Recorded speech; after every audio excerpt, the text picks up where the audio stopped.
Welcome back for week 3 update here. Amy and I this past week just been doing the same, bouncing around, trying to hunt new spots. I did hunt Danger Zone this week, which is kind of one of my go-to rut spots. But it's one of the closest stands I have to alfalfa, to a green food source. So I wanted to kind of see if the deer were using that area. And going back to my theory of checking out stands to make sure they're ready for the rut. But it was another slow week. We had one decent encounter with a 9 or 10 pointer right here behind the house on a water hole. And I did some more glassing. Amy and I did some more observation sits, and the deer are really, really keyed in on water and green right now. Had a couple sits on cut beans and cut corn and saw very few deer, just a couple here and there, which didn't surprise me. So I think I have a picture of, I'll show you, I was walking into a stand last night and there's a water hole. It's a ditch, but there's a low spot in the ditch. I've never seen that without water in it.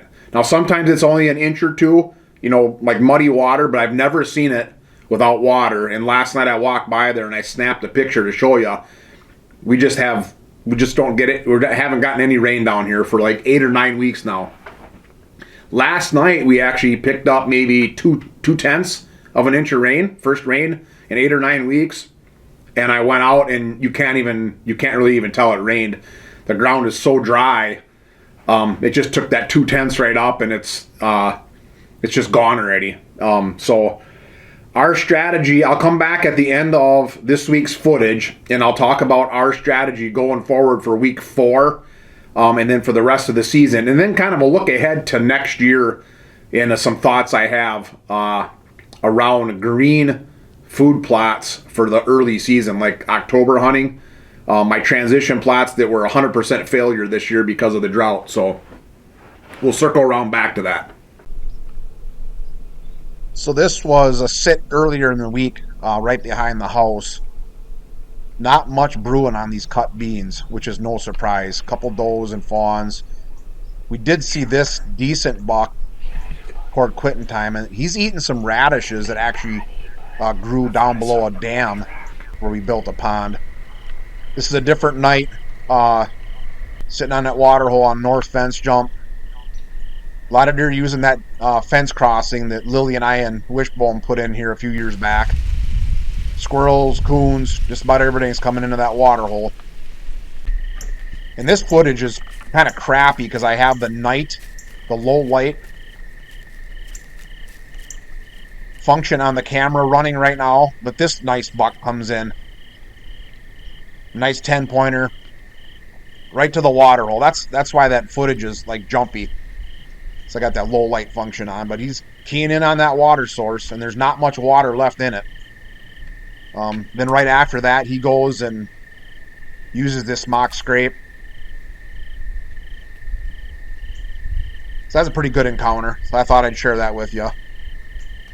Not the buck that Amy's looking for this year, though.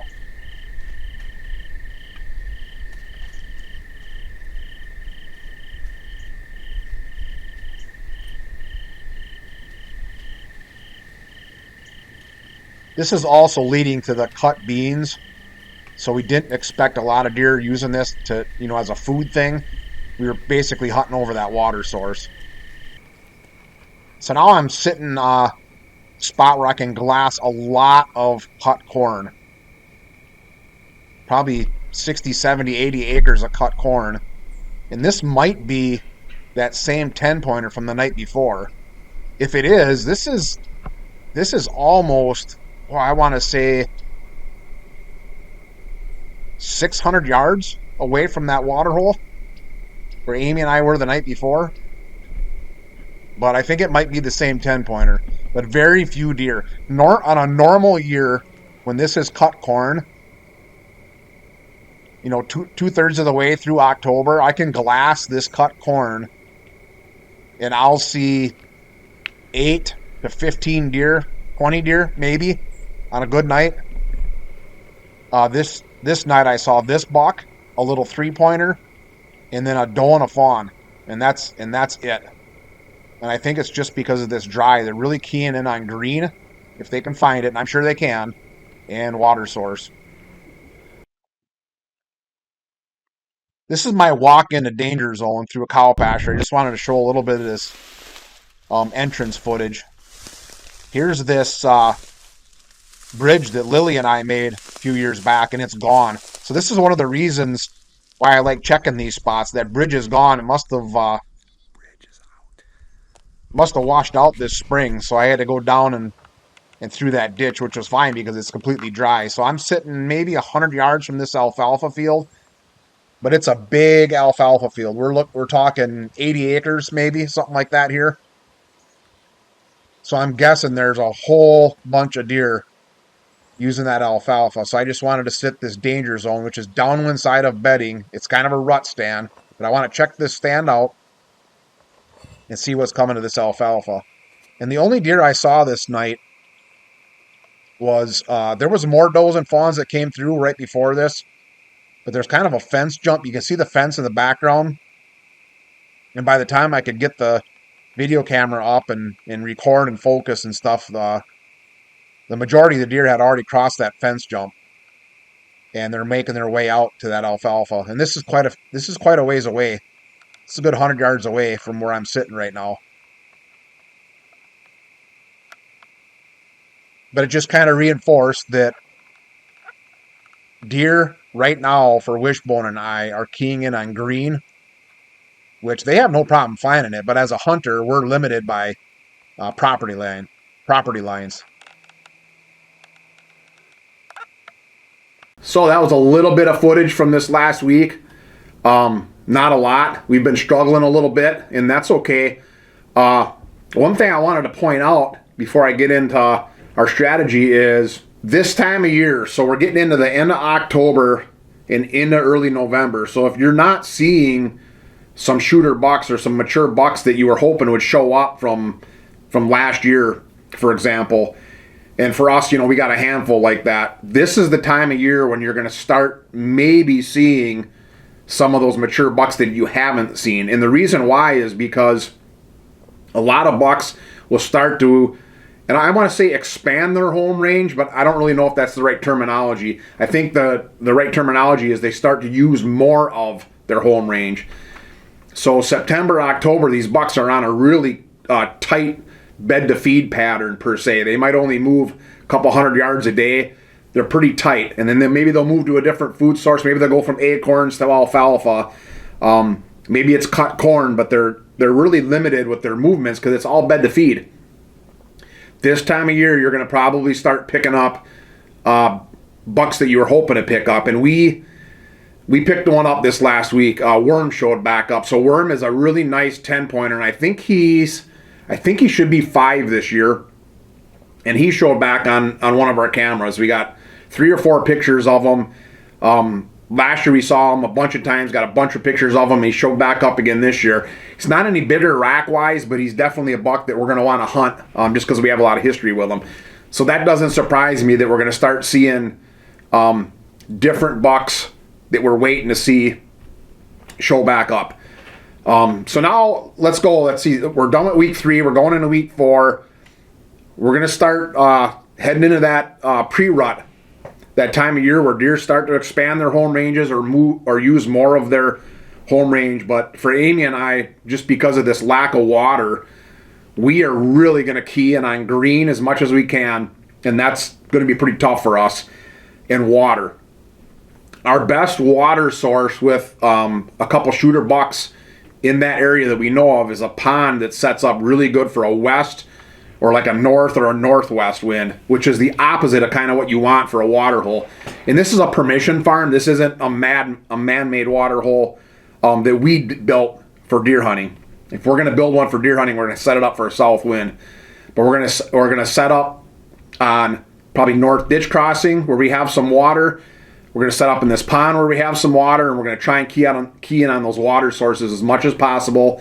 And then after that, it's just keep bouncing around as much as we can. We've had a ton of south winds the first 3 weeks. I think out of the first 3 weeks, we've only had 2 or 3 days where we haven't had south winds. So you can imagine our south wind spots are starting to get stressed a little bit.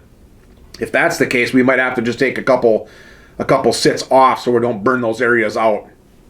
But then I've been thinking more and more about, in future years, what am I going to do to solve this problem of having these fall planted green food sources that germinate and die, or don't germinate, or just fail because of drought. It's nothing else. It's not fertility. It's not seed blends. It's nothing. It's just literally it won't rain. And one of the things I'm toying with is going back to an alfalfa planting, because alfalfa has such a deep taproot, and it's about the best plant that I can think of in a drought. But I don't like the idea of having to bale a 1/4 acre or a 1/2 acre. And I've always been told that you have to cut and remove alfalfa to make it work. But I've been seeing some guys, some hunters out there that are planting alfalfa and they're leaving it. They're doing the same thing that we can do at clover, which is never mow it. And then one time, like around Labor Day, let's say, for example, you go in and you cut clover high. And I've been doing that for a number of years now, and it's been working really good for my clover plots. I see some guys doing it with alfalfa now, so I think I'm going to try that looking to next year.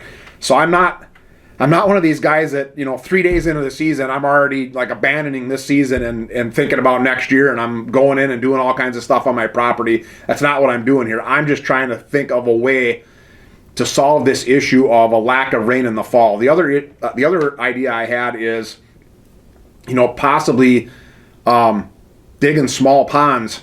That's going to cost several $1,000s, but that's still a better, in my opinion, spend of money than buying this really high-priced, like no-till grain drills and roller crimpers and all this stuff. And I'm not anti that, but even on a year like this year, with no rain, that stuff still isn't going to do you any good. I planted my cover crops 3.5 weeks ago behind the house, and they're still not germinated because of a lack of rain. So that tells you just how dry it is. The fact that if I would have had all this stuff and done this no-till drill and stuff, if you're no-till drilling into soil with a little bit of moisture, it's going to work. But this year it was so dry, it just wouldn't have done me any good anyways, because the soil was, in essence, powder. So I'm looking at either a pond for irrigation or alfalfa, maybe both. Probably I'm going to try alfalfa first. I'm not going to invest thousands of dollars in like irrigation type stuff, but that's looking forward. So let's get into week 4 here. We'll see what happens, see if some of these bucks we're following show back up, and hopefully you'll join me next week. Good luck, everybody.